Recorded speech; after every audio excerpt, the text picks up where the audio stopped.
Huawei is one of the world's biggest telecommunications companies, and it is a global leader in 5G technology.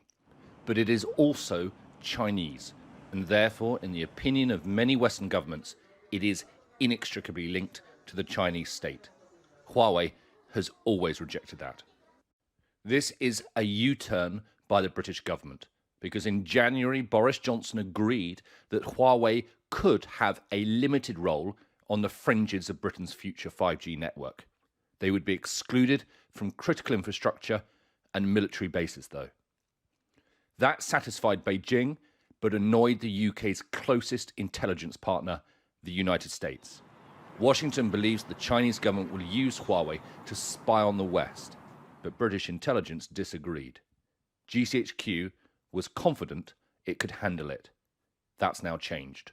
I'm pleased that the government has recognised not only the feeling on the backbenchers, which we touched on before, but also the work that, such as my committee, the Defence Select Committee, which has said that this is very dangerous. The GCHQ has had to take stock of the sanctions that have been imposed by the US, and that's had an impact on whether or not Huawei can continue in the UK.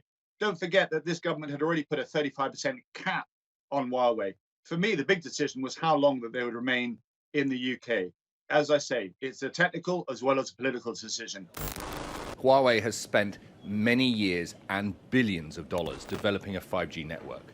America hasn't. There is no homegrown US competitor. I'm absolutely clear that we should see the issue of Huawei in the broader strategic context of the defining strategic issue of our time, which is the struggle for dominance between a rising China and a gently declining United States. And in cyberspace, what we're beginning to see is a battle for the internet. This is about more than just security. China's secrecy around coronavirus and the recent illegal security law for Hong Kong has hardened Britain's approach to Beijing. This would be the first real example of that in practice. Alistair Bunkle, Sky News.